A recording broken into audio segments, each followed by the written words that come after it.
Chief Denard, Ackworth Police, Chief Hauser, Cobb Police, Chief Sewell, Powder Springs Police, Deputy Chief Farrell, Marietta. I want to welcome you to the 2014 Law Enforcement Memorial Service. We represent a cohesive bond of dedicated men and women who unselfishly serve our citizens of our neighborhoods and our businesses. We appreciate the time that you've taken to be with us in this tribute. Our law enforcement members are the thin blue line of protection. We are the symbol of honor, duty, integrity, professionalism, and sound judgment. Humbly, we serve with the pride of knowing the positive impact that is made in the protection of our communities. To highlight our woven spirit, I will share a quote from a father of law enforcement, Sir Robert Peel, who said, "The police are the public, and the public are the police. The police being only members of the public who are paid to give full-time attention to duties which are incumbent on every citizen in the interest of community welfare and existence." Tonight, we pause to honor those who have paid the ultimate sacrifice and to stand with their survivors to say, we will never forget. Let us join together in reflection with dignity for those who have given their life so that our communities remain safe. Thank you.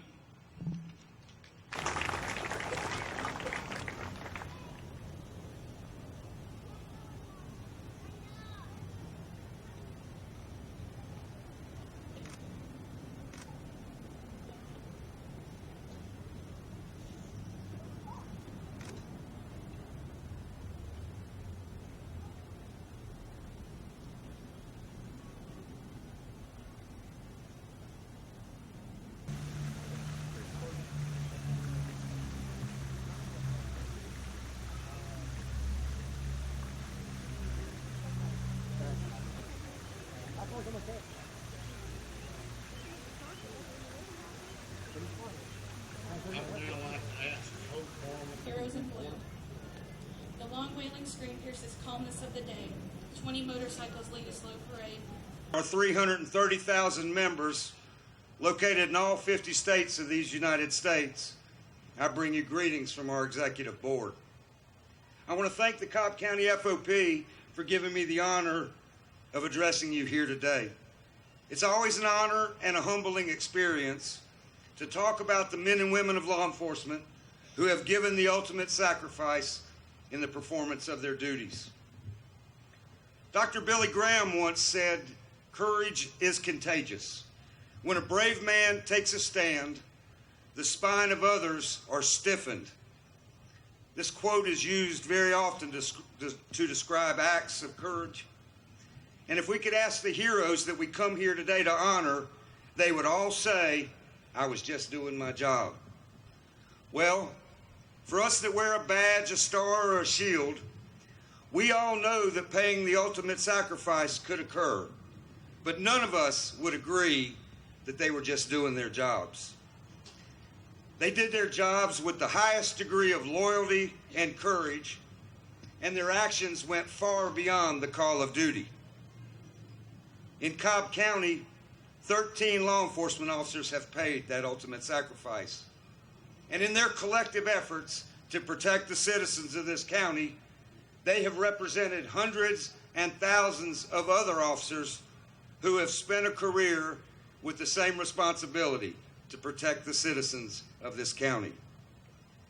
The first responsibility of government is to provide a safe environment for its citizens, and this responsibility is always placed on the first responders in every corner of this country.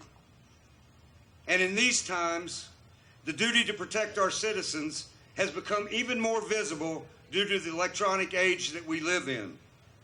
All Americans can now simply turn on a television, a computer, a tablet, or a smartphone and be face to face with the dangers that Americans are suffering in real time.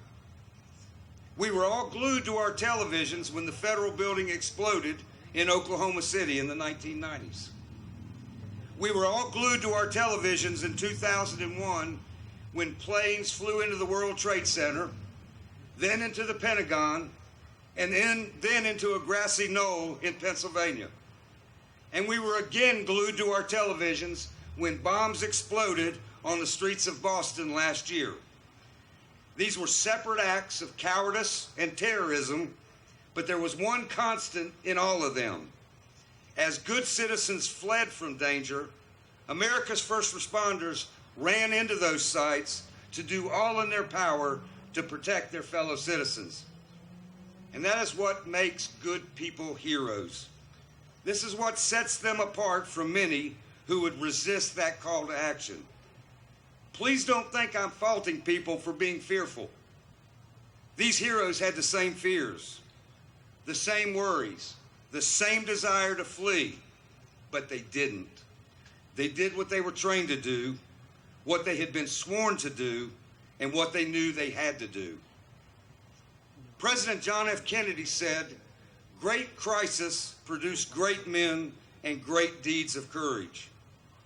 That is the courage that you, the citizens of Cobb County, have seen from the 13 heroes we stand here tonight to honor. Words will never express what we feel when we hear about the loss of one of our first responders, like we all did this morning. But the demonstration of our love and affection and true dedication to our chosen profession is always exhibited by the way we honor our heroes. The overwhelming support from our law enforcement family is always beyond belief and reproach. Just last week, I stood on the grounds of the United States Capitol preparing to honor the 110 heroes that gave their ultimate sacrifice in 2013. I thought about the thousands of officers who have died protecting our country, and I wondered why it took until 1962 for John F. Kennedy to sign the National Peace Officer Memorial Day, creating a permanent National Peace Officer Memorial Day recognized every May 15th. I also wondered why it took 20 more years. But after the service, I got to thinking about this coming Monday, Memorial Day. And I knew, like many of you, that it started in the Civil War. But I'm going to tell you, 26 years I went to the job every day, and I never worried about myself. I just didn't think about it. We don't want to think about it. Well, it was not until I want to thank you for giving me this opportunity to come and address you, and giving me a chance after almost 19 years to thank my friend Billy. I want to thank you, the families, apologize to you for what we put you through, and pray for you for the remainder of your lives. The one promise that the National Fraternal Order of Police has made, and we made it to many of you when we presented the Medal of Honor, is that we will never let this country forget the sacrifice that your family members gave for our country. God bless our law enforcement family. God bless our troops overseas. And God bless the United States of America. Thank you very much. Okay,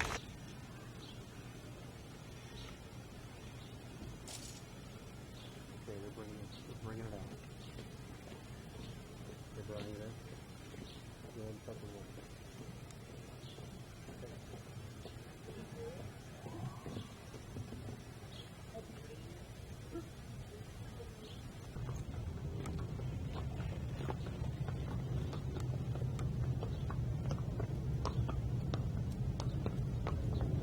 This horse is a single horse without a rider, and with boots that are reversed in the stirrups.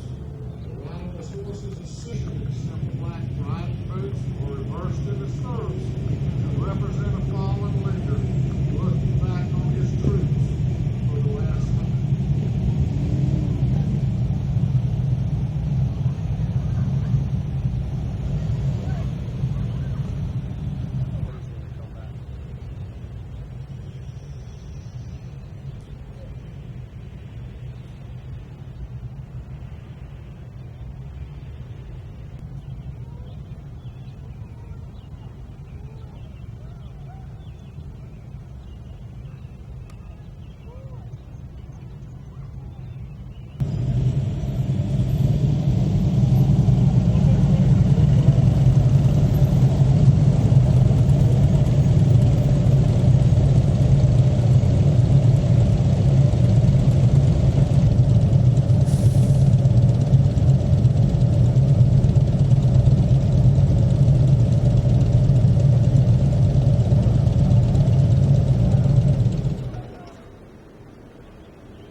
Police Department. End of watch, June 25th, 1960. Lieutenant Hood was killed when his cruiser was struck head-on by one of two racing vehicles. He was responding to a call about the two vehicles and was cresting a hill at Highway 120 near Drew Hayes Brown, Cobb County Police Department. End of watch, December 17th, 1983. Officer Brown was killed when his patrol car was rear-ended by a drunk driver and burst into flames. He was running radar while parked in the median on US 41 where the incident occurred. Officer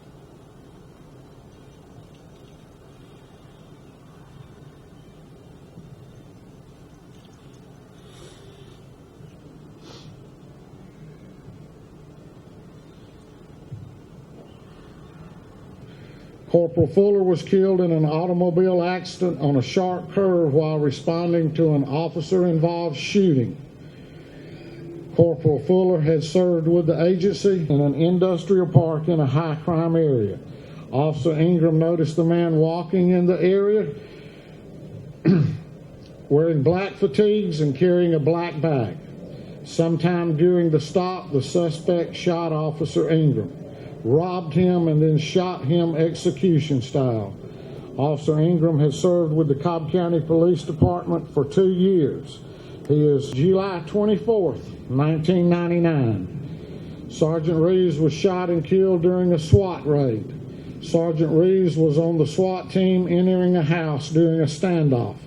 The suspect opened fire with a shotgun, striking Sergeant Reeves, the fourth man in a 5-man entry team. Sergeant Reeves died shortly after midnight. 4th, 1999. Officer Gildner was shot and killed during a SWAT raid. Officer Gildner was on the SWAT team entering a house during a standoff. The suspect opened fire with a shotgun, striking Sergeant Reeves, the fourth man in a 5-man entry team. Officer Gildner, the 5th man on the team, entered the residence to pull Sergeant Reeves out of harm's way. He then, 2005. Officer Drummond was accidentally shot and killed while attending training at the North Central Georgia Law Enforcement Academy. She was shot during a firearms training session when the instructor's firearm discharged as he was performing a demonstration. Officer Drummond was transported to a local hospital where she succumbed to. Officer Freddie Norman succumbed to injuries sustained 21 years earlier when his patrol car was struck by a teenage drunk driver as he responded to an emergency call. The accident left him a quadriplegic. His death was determined to be a direct.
Stormy seas, high as you raise me up to more than I can be. Praise me